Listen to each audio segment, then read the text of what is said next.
ఆంధ్రప్రదేశ్ రాజకీయాల మీద అవగాహన ఉన్నటువంటి ఎవరికైనా సరే పిన్నెల్లి రామకృష్ణారెడ్డి అంశం చాలా స్పష్టంగా కనిపిస్తోంది, ఆయనది తప్పు అని. దాని వెనక జరిగినటువంటి ఘటనల గురించి నేను సపోర్ట్ చేయట్లా. తెలుగుదేశం పార్టీ వాళ్ళు వైసీపీ పార్టీకి సంబంధించినటువంటి వాళ్ళని కొట్టారనో, లేకపోతే రిగ్గింగ్ జరుగుతూ ఉన్నటువంటి కారణాలతోనో ఇవన్నీ జరుగుతూ ఉండొచ్చు గాక. డెఫినెట్లీ అంతవరకు ఆయన చేసినటువంటి గొడవ కావచ్చు, రచ్చ కావచ్చు, అక్కడ ఎలక్షన్ నిలిపివేయాలని ఆయన పట్టినటువంటి పట్టు కావచ్చు, ఇవన్నీ కూడా డెఫినెట్లీ పిన్నెల్ని అక్కడ వరకు సపోర్ట్ చేయాలి.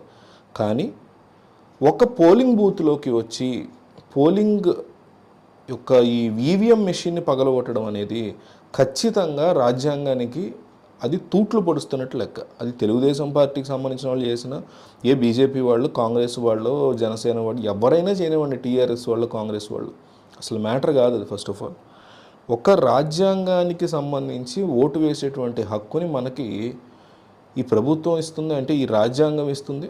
అట్లాంటి దాని మీద చెయ్యటమే తప్పు ఆ టైంలో ఓ పక్క పోలింగ్ జరుగుతుంటే. ఎందుకంటే కాసేపట్లో స్ట్రాంగ్ రూమ్లోకి వెళ్ళబోతున్నారు సాయంత్రం కల్లా. అది అందులో నిక్షిప్తమై ఉంటాయి మన యొక్క జడ్జిమెంట్ అనేది. అది ఆయన చూపించేటువంటి కోపం చూపించాల్సిన విధానం అది కాదంటున్నాను నేను. ఆయన చేసింది ఖచ్చితంగా తప్పు. అంతకుముందు వరకు తెలుగుదేశం పార్టీ వాళ్ళు గొడవలు చేశారు, రిగ్గింగ్ చేశారు, అది కూడా ఖచ్చితంగా తప్పు. కానీ దానికి ఆల్రెడీ చేతిలో మీడియా ఉంది, వైసీపీ వాళ్ళకి మీడియా ఉంది, టీడీపీ వాళ్ళకి మీడియా ఉంది. చేతిలో మీడియా ఉన్నప్పుడు ఎన్టీవీ, టీవీ9, సాక్షి లాంటి ఛానల్స్ మీ చేతిలో ఉన్నప్పుడు కూడా మీరు బహిరంగంగా కూర్చుని మాట్లాడి ఎక్స్ప్లెయిన్ చేసి జరుగుతున్న అన్యాయాన్ని ఎలక్షన్ కమిషన్ దృష్టికి తీసుకెళ్ళి, మీడియా దృష్టికి తీసుకెళ్ళి, ప్రజల దృష్టికి తీసుకువెళ్ళి ప్రయత్నం చేయాల్సింది మానేసి ఈవీఎం మిషన్లని 7 సెంటర్లో ఆయన పగలగొట్టారనేటువంటి ఆరోపణలు తీవ్రంగా వస్తున్నాయి ఆయన మీద.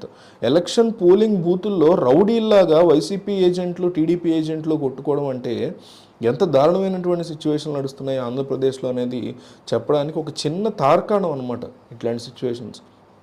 సో చాలా దురదృష్టకరమైనటువంటి చర్య, ఏ రాష్ట్రంలో ఎప్పుడూ కూడా జరగకూడదు. అయితే ఎలక్షన్ కమిషన్ వన్ సైడెడ్గా ఈయన మీద మాత్రమే కంప్లీటెడ్గా ఫోకస్ చేసింది అనేది వైసీపీ యొక్క ప్రధాన ఆరోపణ. కాసు మహేష్ రెడ్డి ప్రెస్ మీట్ పెట్టి ఆయన మాట్లాడినటువంటి మాటలు కూడా దిగ్భ్రాంతి గురి చేశాను నన్ను. అంటే ఈయన చేసి నేను తప్పు కాదంటూ మాట్లాడుతున్నారు వైసీపీ వాళ్ళు. అవతల టీడీపీ వాళ్ళు చేసిన రిగ్గింగ్ తప్పు, గొడవలు తప్పు, ఈయన అనుచరులు వాళ్ళు కొట్టారంటే అది తప్పు. దాంతోపాటు ఈయన చేసింది కూడా తప్పు. అది ఒప్పుకోలేకపోతే ప్రజాస్వామ్యంలో కాన్సెప్టే లేదు. అవతలోడు ఏదో చేశాడని నేను ఇది చేశాను, యువతలోడు ఇది చేశాడని నేను అది చేశాను అంటే నేరుగా అందరూ కలిసి వెళ్ళి ప్రధానమంత్రిని, ప్రెసిడెంట్ని పొడి చేస్తామా, సుప్రీంకోర్ట్ ఆఫ్ ఇండియాని పొడి చేస్తామా, జడ్జిని, చీఫ్ జస్టిస్ ఆఫ్ ఇండియాని పొడి చేయం కదా వెళ్ళి ఒకళ్ళతో. అట్లా పెరుగుతూ వెళ్ళి అల్టిమేట్ వైలెన్స్ని సెలెక్ట్ చేసుకోవడానికి కాదు కదా ప్రజాస్వామ్యం అనేది ఉన్నది. సో ఒక పద్ధతి, ప్రొసీజర్ లేకుండా చేసేటువంటి అంశాల మీద డెఫినెట్లీ పిన్నెల్లి రామకృష్ణారెడ్డి తల వంచాలి. న్యాయస్థానానికి అయినా సరే, ఎలక్షన్ కమిషన్కి అయినా సరే ఆయన తప్పును ఒప్పుకోవాలి. దాంతోపాటు దాని వెనక చేయాల్సిన కారణాలు, ఆ అంశాల మీద కూడా లీగల్గా ఆయన పోరాటం చేయాలి. అది ఒక సరైనటువంటి పద్ధతి. అంతేగాని ఒక తప్పు చేసి దానికి గల కారణాలను చెప్పుకుంటూ రావడం అనేది, మర్డర్ చేసిన వాళ్ళకి, రేప్ చేసిన వాళ్ళకి కూడా కారణాలు ఉంటాయి. ఎట్లాగని చెప్పి మనం దాన్ని యాక్సెప్ట్ చేయలేం కదా. ఈ ప్లేస్లో, పిన్నెల్లి ప్లేస్లో టీడీపీ వాళ్ళు ఉన్నా, ఎవరున్నా సరే ఇది వర్తిస్తుంది. ఈ విషయం మనం కాస్త విజ్ఞతతో ఆలోచించాలి, ఆవేశాన్ని పక్కన పెట్టి.